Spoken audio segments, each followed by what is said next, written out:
Hello my lovely ravens and welcome back to my channel. My name is Chantel and this month I am making a start in creating Dumbledore's office in 1/12 scale.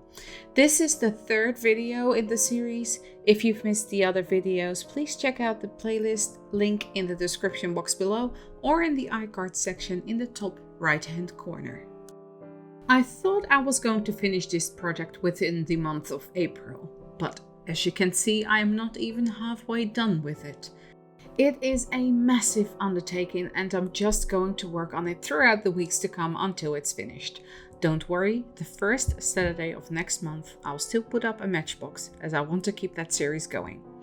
I love doing the little matchboxes and I know many of you do too. This week I'm finishing the floors for all the tiers and I'm making a start with the cabinets that are in the lower tier. As you saw in the previous video, I've cut all the floors, they just need some floor covering. The lower and larger tier is covered with foam rectangles and then painted with black Mod Podge. I add black ink to my Mod Podge to instantly have a sealer and base coat in one. The second tier and the top tier will have a wooden floor which I'm making from very thin balsa wood.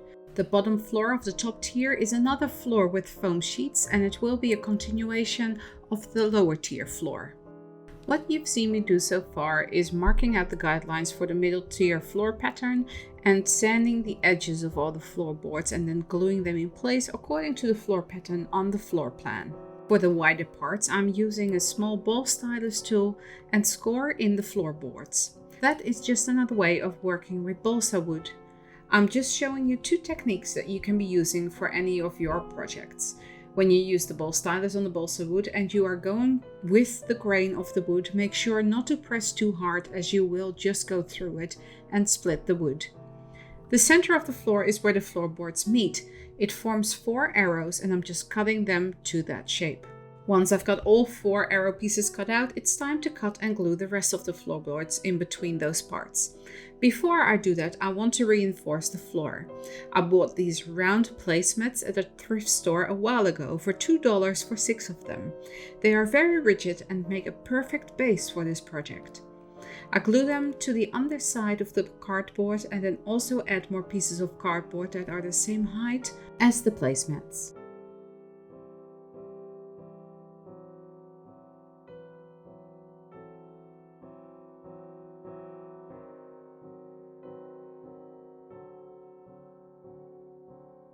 After gluing them on, I'm just letting it sit under some heavy books, making sure it doesn't warp.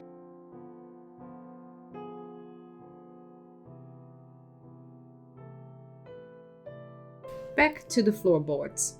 I am gluing in one of the arrow pieces. Then I'm tracing around the other arrow pieces to see where they need to go. I can then place the floorboards on the side and gently cut away the excess to where the next arrow piece needs to be.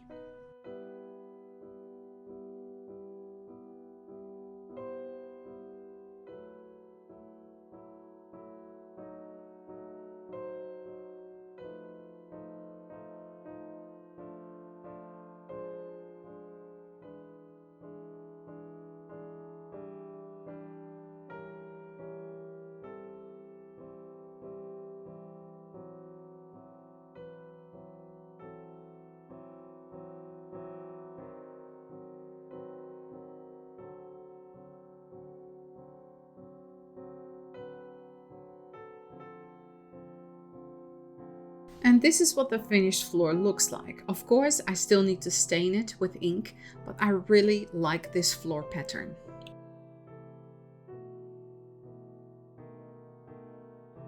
As you can see by my clothes, it's the next day and it's time to stain the floor.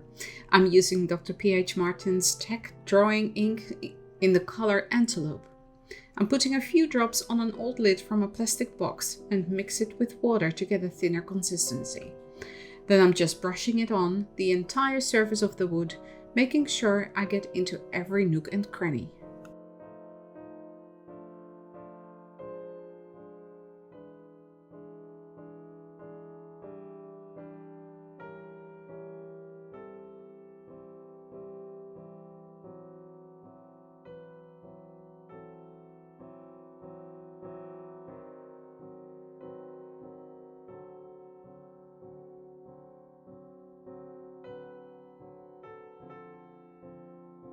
And this is the floor finished. I think I put another layer of stain on top off camera because it dried a little lighter, but I really like this technique.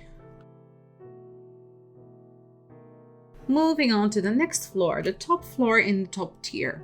This will also be covered with balsa wood and stained, but this floor has a different pattern. Before I start with that, I'm also reinforcing the cardboard with a placemat underneath. And whilst that dries, I'm going to glue on the foam tiles for the lower part of the top tier.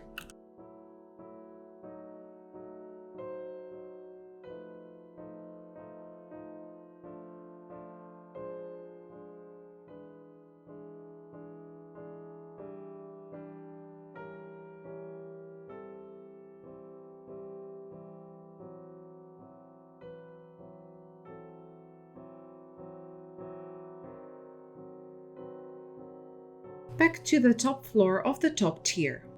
Again, I'm planning out the pattern on the cardboard and then glue the wood pieces into place.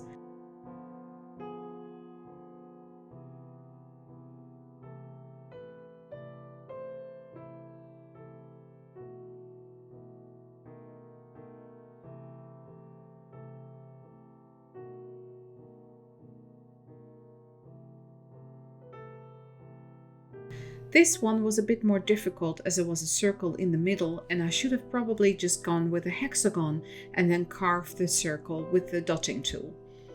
But it worked out, and now it's just staining the floorboards as with the previous one.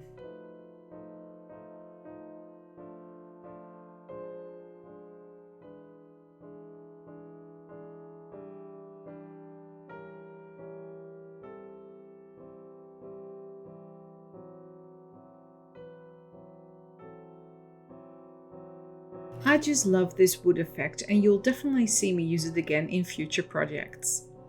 And to seal in the foam floor of the top tier, I'm giving it a coat of the black Mod Podge. Now that the floors are done, except I still need to paint the ones with the foam, it is time to make the steps that go from the lower to the mid tier and from the mid tier down to the lower part of the top tier.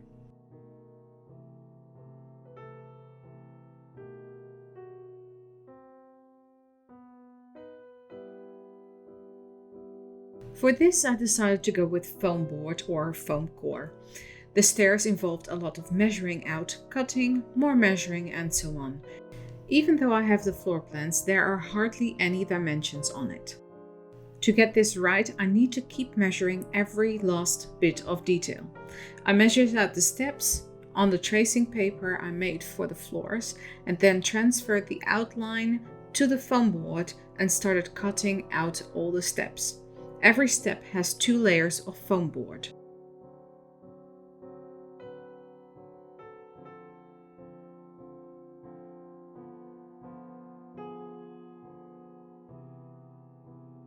And then of course measure if it fits, and that it does, so I can go on and build the rest of the stairs. And this is what it looks like with all the pieces of foam stuck on top of each other. I went in with a sharp knife to roughen up the edges of the foam to make it look more like stone.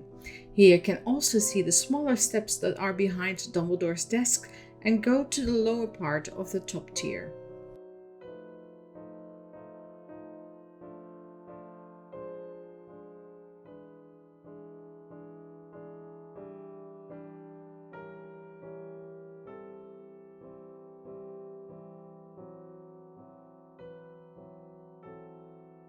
This is how it will all fit together. In a later video, probably the final one, I will show you how this all works and fit together when finished. Because I wanted the entire steps to have more of a stone texture when painted, I put on a layer of tissue paper with watered down PVA glue. It gives it a very fine texture that looks like stone, and it's a really effective way to achieve this look.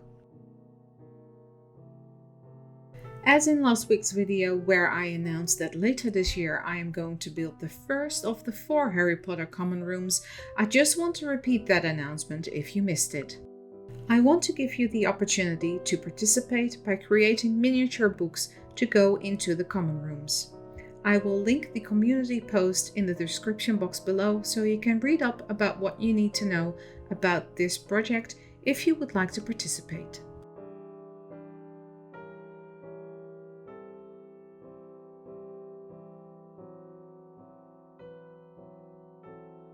This is then when all dry. I have carved in the blocks that make the stairs with a ball stylus.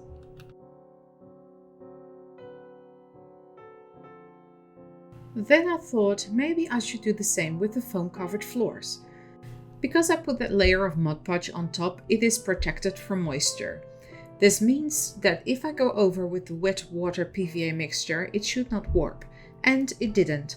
So both the foam covered floors now have the same stone texture as the stone steps, which means they will blend in and it will make it more cohesive.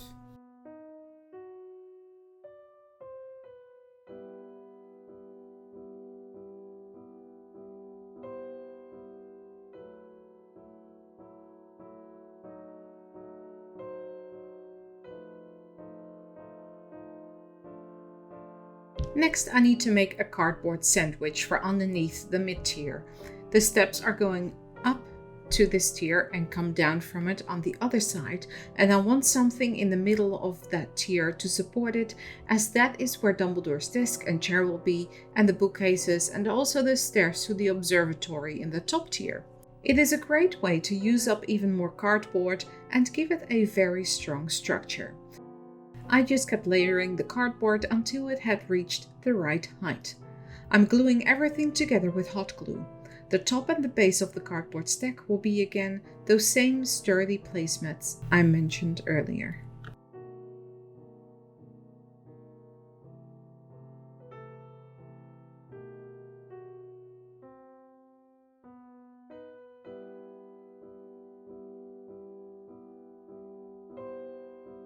Once that glue is dry, I'm attaching it to the mid-tier.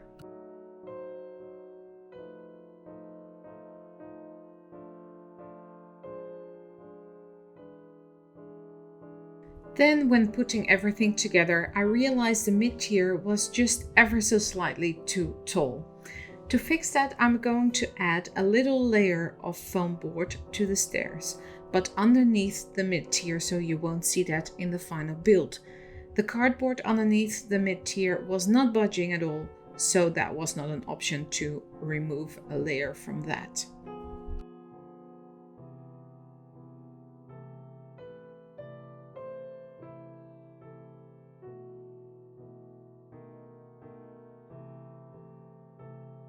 So now with those extra pieces of foam added, it all fits perfectly.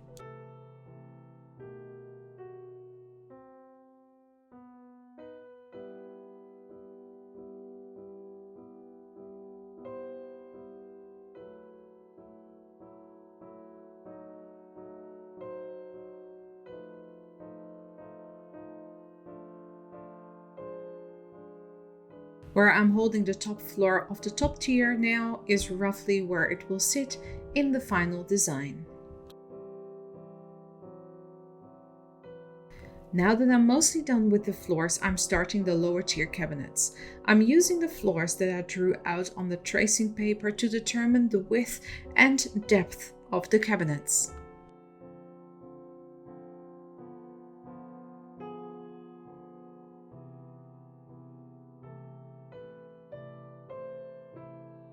From some cereal boxes, I'm cutting out the shapes of the cabinets. It's a cheap way to make items for a miniature and place them where you want them before you start making the actual items.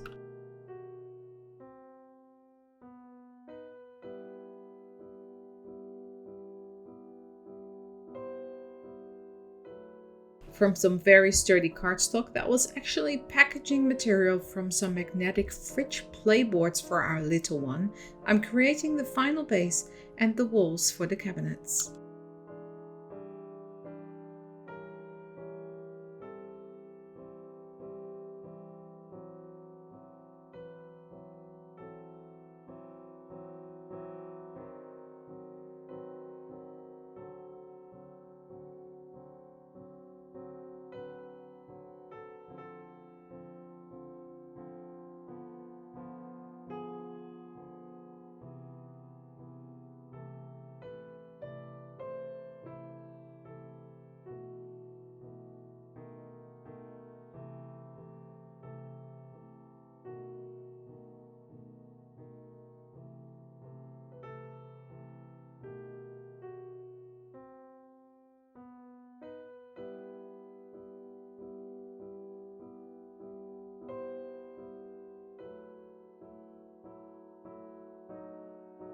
I'm then gluing the base onto some foam board as I want the base to be slightly thicker, and then cutting around the shapes with a sharp knife.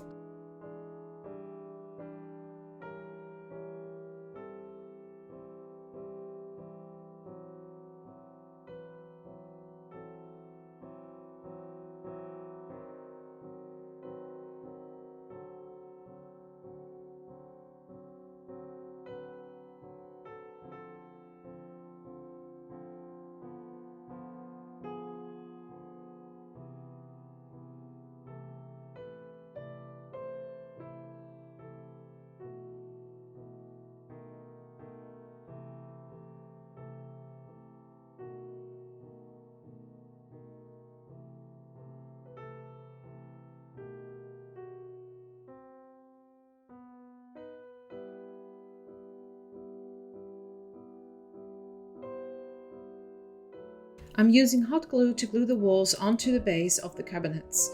The large cabinet is the one that will be on the wall on the right hand side, and the smaller one will be going on the left wall. The smaller cabinet will have the pensieve in it. To be honest, the layout is a bit confusing at first. The floor plan shows that the fireplace sits next to the door, and the movies show that the cabinets are on both sides of the door.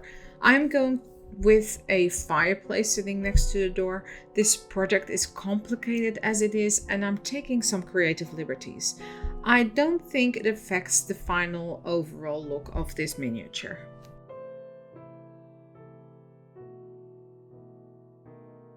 I cut the shells from foam board and gluing these also in with hot glue. It was fiddly, and hot glue is, well, you know, hot. So if you ever attempt this, please do be careful. This is what they look like so far. I have to say that working with circular rooms is more complicated than just a rectangular room. For the top of the cabinets, I want to use part of this metal border stuff. It's like wire but with a fancy pattern on it. Then behind the cabinets, I'm going to use mirror.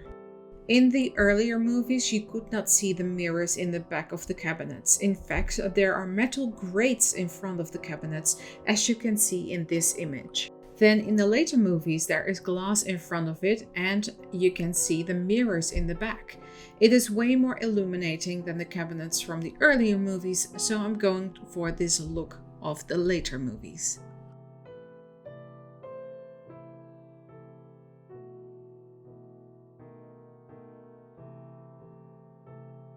The mirror is the exact height I want for the back of the cabinets. I'm tracing around the cabinet and then cut out the mirror with scissors.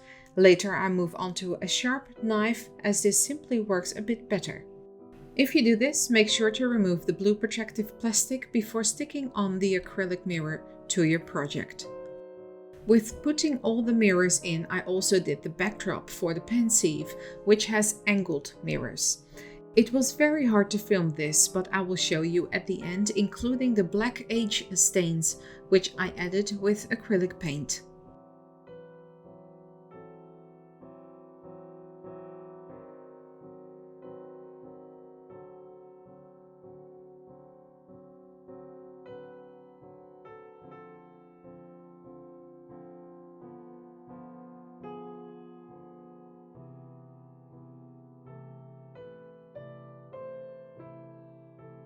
And this is it for part 3 of this video series. Next week I will be back with you for the continuation of the build of Dumbledore's office, and I hope you will like where this is heading so far.